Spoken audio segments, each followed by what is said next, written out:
Вчера состоялась очередная прямая линия Владимира Путина, которая продолжалась более 4 часов.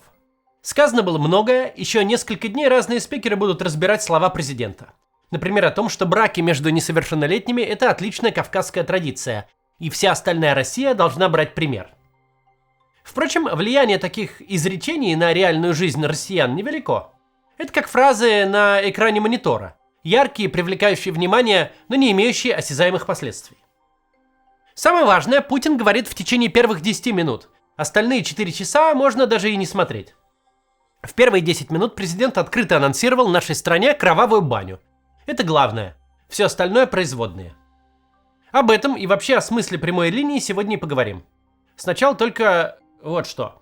В описании вы найдете ссылку на покупку моей книги «История новой России». Там в том числе подробно рассказано и про становление Путина.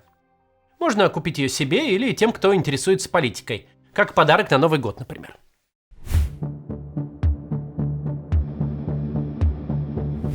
Один из самых интересных аттракционов ежегодной прямой линии с Путиным – это вопросы россиян, которые попадают на большой экран. Там всегда возникает порядочно приколов, появляются вроде бы оппозиционные высказывания. И вот на этой прямой линии на экране тоже они были. В частности, вот такие там реплики присутствовали. Здравствуйте. Кто будет следующим президентом? Хотелось бы присмотреться. Остановите безумный рост цен на все подряд. Почему простой народ живет хуже папуасов? Когда вернут нормальный интернет? Невозможно даже отправить свои обращения президенту. Владимир Владимирович, а что если ввести утильсбор на стиральные и швейные машины? Еще и детские машины есть. Не прямая линия, а цирк. Вылавливание подобных фраз из потока сообщений, всплывающих на экране, в последние годы стало традиционным развлечением российских журналистов и блогеров. Хотя этот поток сообщений на деле довольно хитроумная манипуляция. Возникает впечатление, будто на прямой линии нет жесткой модерации, никто не отсеивает острые высказывания, свобода слова как она есть. Но в действительности ни одна из озвученных фраз не является по-настоящему острой. Да, в них считывается недовольство, однако они совершенно безопасные. Опасные до эфира не допускаются. Эту манипуляцию год назад ненароком вскрыло государственное информагентство ТАСС. Оно провело исследование на тему самых ожидаемых вопросов прямой линии 2024 года. На первом месте оказался вопрос, когда окончится СВО и что будет с мобилизованными. Тема была центральной. В Москве и в других городах семьи мобилизованных выходили на улицу. Массово слали вопросы про своих мужей, сыновей и отцов. Призывали и остальных делать то же самое. Однако, когда дело дошло до дела, ни один вопрос про мобилизованных не только не был задан Путину, но даже не появился на экране. Чиновники понимают, какие темы являются по-настоящему взрывоопасными, их до эфира не допускают. А вот абстрактную и ни к чему не обязывающую реплику про уровень жизни можно и пропустить. На такую даже можно и ответить. Мол, автор вопроса не прав, согласно статистике, россияне в среднем живут лучше, чем кто-нибудь другой.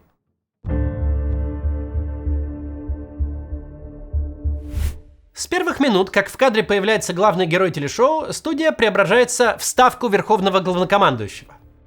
Путин сказал несколько слов о госперевороте в Украине в 2014 году, про сорванные соглашения в Стамбуле в 2022 и без какой-либо логической связки сразу перешел к главному. Российской армии, мол, предстоит штурмом взять сеть оборонительных сооружений Славянск-Краматорск-Константиновка. Этот мощный укрепрайон, по словам Путина, киевский режим строил на протяжении 10 лет. Ну так зачем его штурмовать-то? Ну так затем, что Майдан в 14-м и Стамбул в 22-м. Все выглядит очень логично, Штирлиц. Я всегда завидовал вашему умению выстраивать точную логическую направленность. В самом начале эфира Путин бодро, в стилистике советского информбюро, отчитался о взятии Покровска, Мирнограда и Северска и дал понять, что таким образом созданы все предпосылки для наступления на ту самую Краматорско-славянскую агломерацию Донецкой области. Для него принципиально важно, что к декабрю 2025 года ему наконец удалось взять райцентр Покровск, ну или Красноармейск, как он его называет. С разговора об этом городе он начинает свой сеанс связи с российским народом. Очень важным событием было взятие нами города Красноармейска, потому что оттуда открываются возможности, это соответствующий уровень военного руководства еще должен будет принять решение а именно в каком направлении двигаться, но это очень хороший плацдарм для дальнейших наступательных операций. Каждый пользователь Яндекс.Карт может провести нехитрый эксперимент. Посмотреть маршрут от окраины Донецка до Покровска. По воздуху это ровно одна марафонская дистанция, 42 километра. Но если не мухлевать и считать по дорогам, выйдет супермарафон на 50 километров. Спортсмены пробегают такую дистанцию за 3 часа, а то и быстрее. Российская армия прошла эту дистанцию за более чем 3 года и с огромными жертвами. Не считая субботних выпусков Руслана Левиева, мы не так часто погружаемся в топографию российского наступления на Донбассе. И причина проста. В масштабах двух крупнейших государств Европы речь идет о крохотном участке территории. Однако Путин нас вынуждает изучать эту местность с картой-километровкой. Думаю, что Красный Лиман будет взят в самое ближайшее время. 50% города под нашим контролем. И движение будет продолжено дальше, уже чуть южнее к Славянску. Но я назвал, что в эту агломерацию входит город Константиновка. Бои идут уже там. Более 50% города под нашим контролем. У меня нет сомнений, что ребята доберут и этот населенный пункт. Укрепрайон, штурм которого анонсировал Путин, состоит из 7 городов, население которых вместе с агломерацией составляет более 500 000 человек. Пока что, по словам самого же Путина, ни один из 7 городов не взят. Захвачена только половина Константиновки и половина Лимана, что, кстати, тоже преувеличение, но мы не будем докапываться до процентов. Не так важно поймать Путина за язык. Куда важнее перевести его позицию на понятный русский.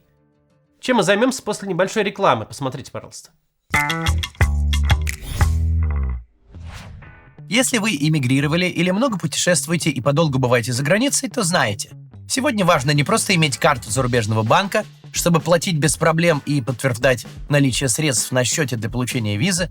Лучше всего иметь несколько счетов в банках разных стран, потому что никогда не знаешь, где изменяется законодательство или как могут трактовать какие-нибудь новые санкции. Хорошо, что сейчас зарубежную карту можно открыть удаленно и быстро. Например, с этим поможет сервис MasterCard Bridge, который основал мой зритель Данила. Данила работает напрямую с банками, поэтому цены у него доступнее.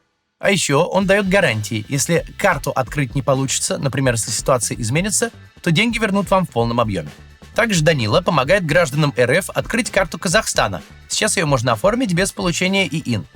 Такой возможности раньше не было, и она может заново исчезнуть. Так что успейте ей воспользоваться. Если карта Казахстана у вас уже есть, Данила поможет ее продлить на целых 5 лет и доставит вам. Сроки открытия от 1 дня. Картой можно расплачиваться где угодно, оплачивать зарубежные сервисы, ChatGPT, Spotify, Netflix, Steam. Сможете бронировать отели и авиабилеты, пользоваться Apple и Google Pay и хранить деньги на зарубежном счете в валюте, даже получать с этого проценты. Пополнять можно с российских карт, как и выводить на них. А прямо сейчас у MasterCard Bridge действует акция. Скидка 30% на открытие карты по промокоду MaximKatz. Успейте открыть карту на самых выгодных условиях. Ссылка в описании. Продолжаем. Не так важно поймать Путина за язык в моменте.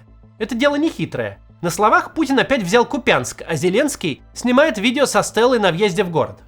Куда важнее нам перевести на понятный русский принципиальную позицию, которую Путин объявил в начале трансляции.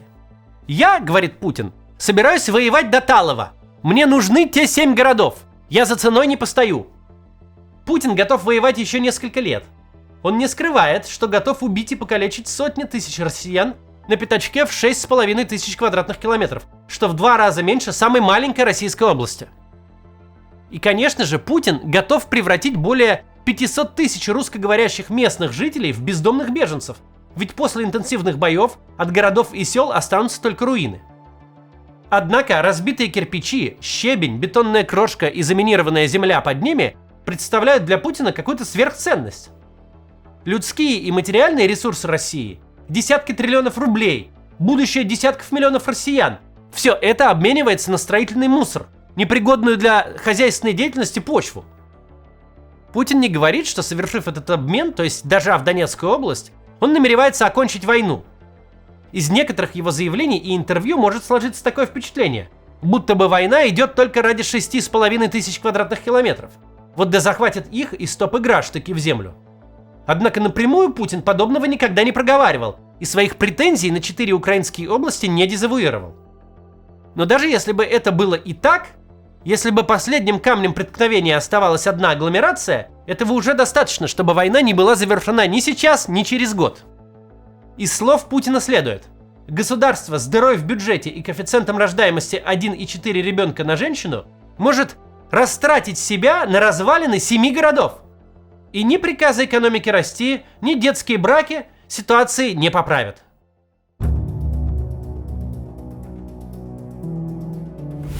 Давайте еще раз проговорим. Почему у нас вообще существует формат прямой линии президента? Почему это шоу дежурно повторяется почти каждый год, за единичными исключениями? Ни в каких законах обязанность проводить прямую линию не закреплена, в отличие от послания президента Федеральному собранию, которое закреплено прямо в Конституции, но в этом году не состоялось. Прямая линия – это политтехнологический рудимент. Владимир Путин стал президентом России 1 января 2000 года, а 1 августа 1999 в стране его фамилию знали человек 100.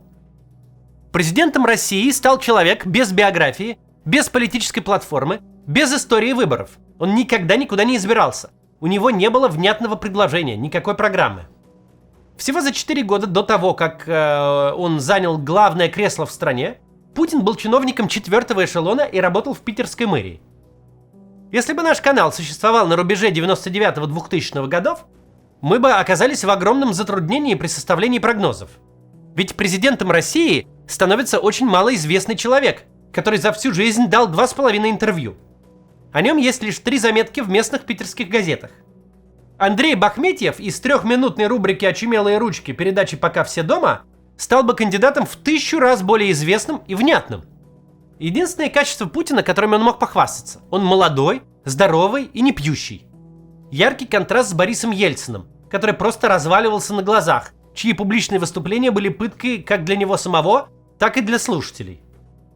И такой контраст – единственное политическое предложение Путина. Всю его избирательную кампанию, весь первый срок Путина, именно эти качества активно подчеркивались. Вот он летит на истребителе, погружается в подлодки, дерется на татами.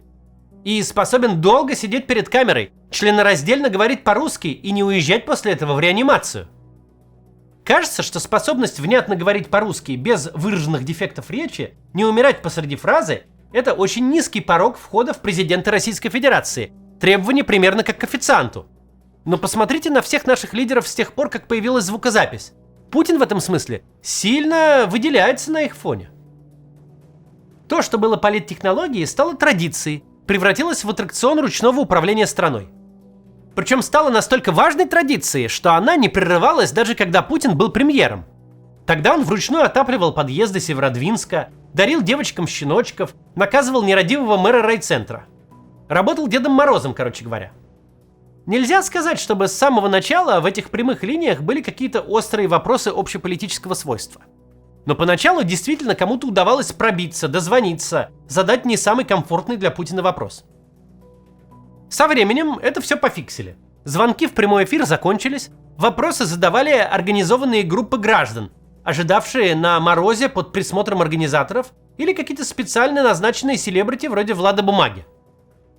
Нынешняя же прямая линия характерна тем, что перестала быть прямой даже номинально. Заранее было объявлено, что вопросы будут предзаписаны. И это даже по форме не вопросы, а подводки под заготовленные политические заявления. Фиг его знает, что они там своей социологией намерили, но почему-то прежний и без того тотальный уровень контроля признали недостаточным. Видимо, так все хорошо, что кто-то может что-то не то ляпнуть. Единственные люди, которым ляпать от себя разрешается, журналисты. Потому что за годы 2 разных мероприятия, прямая линия и большая пресс-конференция, слились в одно. И учитывая, что вопросы предзаписаны, не стоит воспринимать ответы Путина как экспромт. Все, что он сказал о штурме укрепрайона Славянск-Краматорск, это прямой анонс планов воевать еще годы и угробить еще сотни тысяч. И это сказано в рамках сценария. Это сказать и планировалось. Все, что вам нужно знать об этой непрямой линии, сводится к прямому анонсу продолжения войны. О чем Путин говорит конкретно, с удовольствием и не испытывая по этому поводу ни малейших волнений. Перспектива же разрастания войны на остальную Европу Путин отрицает так, чтобы ни в коем случае не отрицать. Войны с Европой, мол, не будет, если та будет нас уважать. Что такое уважать, предлагается слушателям угадывать самостоятельно. Ныне все форматы слились в один. Как только камера включается, неважно по какому поводу, Путин через запятую говорит: «Хочу воевать, нравится воевать, воевать могу сколько угодно, воевать буду». Прямая линия исключением не стала. Если у кого есть какие надежды, Путин предлагает о них забыть.